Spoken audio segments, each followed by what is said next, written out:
দিনটা ছিল বৃহস্পতিবার, তাই সকাল থেকে তো একটু বিজিই ছিলাম। এই কারণে বিকেলের কিছু মুহূর্ত তোমাদের সাথে শেয়ার করব। তো যাই হোক, আমি দুপুরে খাওয়া দাওয়া করে একটু শুয়েছিলাম, তারপর সন্ধ্যা হয়ে গেছিলো, তো সন্ধ্যা দিতে উঠেছিলাম। তো কিছুক্ষণ পর তো আমার মা বাবাও আসবে, তাই এই সন্ধ্যাটা দিয়ে আমার ঘরটা একটু পরিষ্কার করে নেব। তখন প্রায় 5টে মতো বাজে, আর আমি ভাবছিলাম যে কখন বাবা মা আসবে। আমার তো সন্ধ্যা দেওয়া হয়ে গেছিলো, ঘর গোছানো হয়ে গেছিলো। তো তারপর এই করতে করতে মা বাবাও চলে আসে, আর আমি তারপর চাও বসিয়ে দিই। চাও খেয়ে নিই সবাই মিলে একসাথে, আর মা বাবাও বেরিয়ে যায়। আর মা আমাদের জন্য আজকে অনেক কিছু এনেছিলো, সেটা হচ্ছে পাটিসাপটা, দুধের পিঠে, তারপর পায়েস, এইসব আর কি। শীত বলে কথা বস, গুড় দিয়ে পায়েস আর নানা রকম পিঠে না খেলে হয় বলো? বাট যাই বলো আর তাই বলো, আমার তো এই দুধের পিঠেটা দারুণ লাগে, মানে যেটা চিতই পিঠে দিয়ে করে দুধ দিয়ে, এটা তো আমার জাস্ট অপূর্ব লাগে।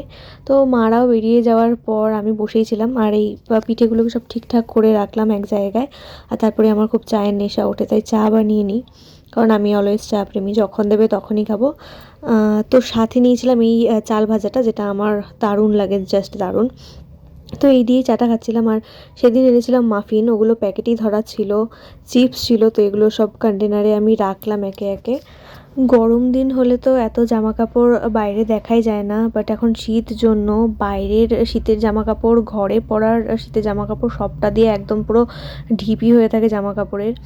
আর আলমারিটাও একটু অগোছালো হয়েছিল সেই কারণে, তাই আলমারিটাও একটু পরিষ্কার করে নিলাম। তারপর এই ওপরের টেবিলের ওপরটাও আমি ঝেড়ে নিলাম। তো সারাদিন একটু টুকিটাকি আজকে অনেক কিছু খাওয়া হয়েছে, আর বিকেলে মা বাবা আসার কারণে ওই কেক, তারপর সিঙ্গারা টিঙ্গারা এসব খাওয়া হয়েছে জন্য রাতে আর আমি কিছু খাইনি। না, খাইনি বলতে মানে একদম পেট ফাঁকা রাখিনি, পিঠে দিয়ে ডিনারটা সেরেছি। আর হ্যাঁ, অবাক হওয়ার তেমন কিন্তু কিছুই নেই, কারণ এই গোটা প্লেটটা আমি একাই শেষ করেছি। তো যাই হোক, এখন তো ঘুমোতে যাওয়ার পালা। দেখা হচ্ছে নেক্সট কোনো ব্লগে, ততক্ষণের জন্য টাটা।